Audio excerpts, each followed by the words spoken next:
International market के अंदर कीमत बढ़ने से नहीं बढ़ाई गई। तो गरीब लोग हैं, जो मिडिल क्लास लोग हैं, मेरे ख्याल से वो डिफॉल्ट कर चुके हैं। क्राउड को देखते हुए हिना परवेज भट्ट साहिबा ने ट्वीट की हैं, दो बड़े जबरदस्त किस्म के हैं।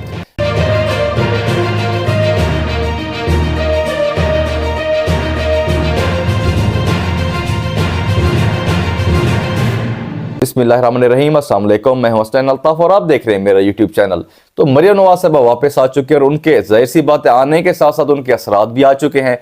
उनके आने की खुशी में इसहाक डार साहब ने जो पाकिस्तान की कौम को एक बहुत बड़ा तोहफा दिया है, पेट्रोल की कीमत में इजाफा किया। तो जाहिर सी बात है, देखें ना, पेट्रोल की कीमत में इजाफा करना मतलब पेट्रोल भी तरक्की कर रहा है, डीजल भी तरक्की कर रहा है हमारे मुल्क के अंदर, खास तौर पर डॉलर भी तरक्की कर रहा है।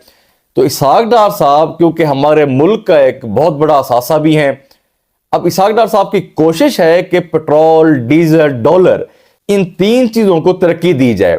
तो एक चीज ज़हन में रखिएगा, जब डॉलर की कीमत बढ़ती है तो उसके साथ साथ पेट्रोल की भी बढ़ जाती है, डीजल की भी। अगर जब पेट्रोल की कीमत बढ़ जाती है तो फिर जाहिर सी बात है जो बिजली है वो भी महंगी हो जाती है। ये सारी चीजें हो जाती हैं तो उसके बाद जाहिर सी बात है जो एक कॉस्ट ऑफ प्रोडक्शन होती है वो भी बढ़ जाती है। तो अब महंगाई जो है वो तो बढ़ती जाएगी। अब ये सारा कुछ जो भी किया जा रहा है आईएमएफ को खुश करने के लिए किया जा रहा है, क्योंकि अब ये देखें कि ये कीमत जो बढ़ाई गई है इंटरनेशनल मार्केट के अंदर कीमत बढ़ने से नहीं बढ़ाई गई, क्योंकि आईएमएफ के जो लोग हैं वो ऐसे समझ आ ही चुके हैं, क्योंकि 31 तारीख को उनकी मीटिंग है। तो उनको खुश करने के लिए कीमत ये बढ़ाई गई अभी, क्योंकि अभी तो वो अपनी शराइत रखेंगे। अब वो शराइत कितनी सख्त हो सकती है वो भी आइडिया नहीं है इस चीज का, लेकिन उनकी शराइत रखने से पहले ये इनको खुश करने के लिए ऐसा समझ लें कि एक तोहफा दिया गया है। अब क्योंकि हम लोग डिफॉल्ट से बच रहे हैं इस टाइम, हमारी हुकूमत की कोशिश है कि मुल्क को डिफॉल्ट से बचाया जाए। अब मुल्क को तो डिफॉल्ट से बचा रहे हैं, लेकिन मुल्क के अंदर जो लोग हैं, जो गरीब लोग हैं, जो मिडिल क्लास लोग हैं, मेरे ख्याल से वो डिफॉल्ट कर चुके हैं। क्योंकि जिसकी सैलरी 50,000 है उसका जो एक्सपेंस है वो 1 लाख तक चला गया है। तो जो ऊपर वाला 50,000 है वो कहां से अरेंज करेगा? वो तो डिफॉल्ट कर चुका है। जो एक मजदूर है, जो थोड़ी बहुत कंस्ट्रक्शन हो भी रही थी, अब महंगाई बढ़ने की वजह से वो भी रुक गई होगी। तो बेचारा जो एक दिहाड़ी लगा के कुछ कमा के जाता था, बच्चों के लिए खाना लेके जाता था, तो वो भी रह गया बेचारा, उसके पास भी कुछ नहीं है। डिफॉल्ट तो वो भी कर गया। सिर्फ डिफॉल्ट नहीं करेंगे तो वो लोग करेंगे जो कि अमीर तरीन लोग हैं पाकिस्तान के। लेकिन अब मरियम नवाज साहिबा वापस तो आ चुकी है। उनके जो एक प्रोटोकॉल की तैयारी की गई थी, उनकी कोशिश थी कि किसी तरीके से जो मरियम नवाज साहिबा का एक जलसा है, जो रैली निकालनी है, वो कामयाब की जाए। तो उसके लिए खैर काफी मेहनत भी की गई, क्योंकि हुकूमत है। अब हुकूमत के अंदर जलसा करना भी मुश्किल नहीं होता, रैलियां करना भी मुश्किल नहीं होता, और क्राउड को इकट्ठा करना खासतौर पर मुश्किल नहीं होता, क्योंकि जब किसी की हुकूमत हो तो। अब लेकिन जब मरियम नवाज साहबा वापस आई हैं तो जो क्राउड था, पाकिस्तान तहरीक इंसाफ के लोग कह रहे हैं कि जी कुछ भी नहीं थे लोग, बिल्कुल भी फ्लॉप हुआ है जलसा।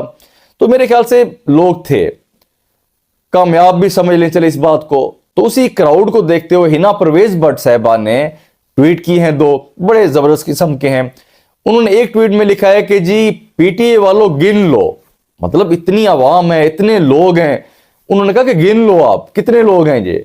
अब इस उनके ट्वीट से मुझे समझ नहीं आ रही कि हिना परवेज भट्ट साहिबा ने खुद पहली दफा शायद इतने लोग देखे हैं, या उनको ये उम्मीद नहीं थी कि मरियम नवाज साहिबा आएंगी, इतने लोग इकट्ठे कर लेंगी। तो इन दोनों में से कोई बात मेरे ख्याल से हो सकती है। नहीं तो मरियम नवाज साहिबा जाहिर सी बात है कि लीडर तो हैं। अब मुस्लिम लीग नून के 2 ही लीडर हैं।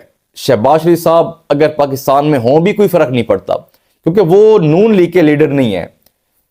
और हमजा शहबाज साहब भी पाकिस्तान के अंदर मौजूद हूं, उनका भी फर्क नहीं पड़ता, क्योंकि मुस्लिम लीग नून जो है 2 नामों से मुंसलिक है, क्योंकि नवाज शरीफ साहब के नाम से पार्टी है, मरियम नवाज साहब उनकी बेटी हैं।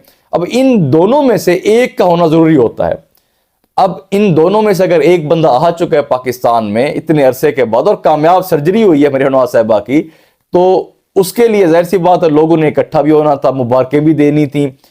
तो अब ये देखें कि चले अवाम निकली है, अब हुकूमत के अंदर रहकर अवाम इकट्ठी करना मुश्किल तो नहीं है, तो अवाम तो आती है। तो इसी बात पे हिना परवेज भट्ट साहबा ने एक और भी ट्वीट किया है। तो उन्होंने कहा है कि ऐसा क्राउड मरियम बीबी इकट्ठा कर सकती हैं।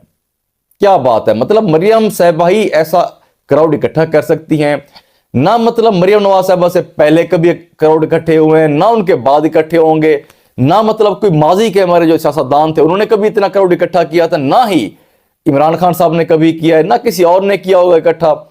तो बहरहाल मरियम नवाज साहब भाई ऐसा क्राउड इकट्ठा कर सकती है, हिना परवेज भट्ट साहबा ने कहा है। देखिए जलसे तो बड़े बड़े फजलुर रहमान साहब भी कर लेते हैं, मौलाना साहब के तो बड़े बड़े जलसे होते हैं ना, वो भी तो कभी नहीं बने प्राइम मिनिस्टर, वो भी तो कभी नहीं बने सदर।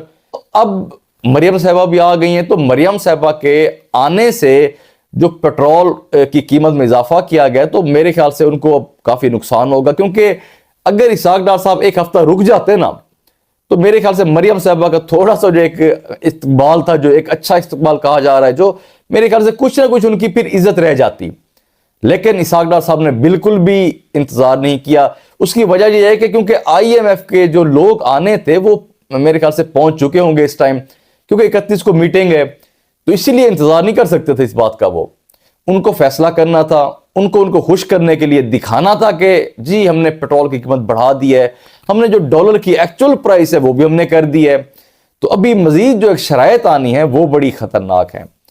अब फरवरी के पहले हफ्ते में या 9 फरवरी तक आपको सारा कुछ क्लियर हो जाएगा कि पाकिस्तान में कैसे हालात आने हैं। मजीद अभी पेट्रोल तो यह भी कहा जा रहा है कि 309 तक मतलब जा सकता है पेट्रोल। अब जहां तक पेट्रोल जाएगा तो इसहाक डार साहब पीछे रहने वाले नहीं, वो डॉलर को भी लेके जाएंगे साथ। डॉलर जाएगा तो पेट्रोल जाएगा ना। ये मैंने जैसे कहा है कि वो इंसाफ करेंगे, तीनों चीजों को बिल्कुल साथ साथ ही लेके चलेंगे इसहाक डार साहब। तो ये अब तक की कुछ अहम डेवलपमेंट्स थी जो आपके साथ शेयर किए। बाकी इंशाल्लाह जो अपडेट्स होंगी आपके साथ शेयर करेंगे। अल्लाह हाफिज।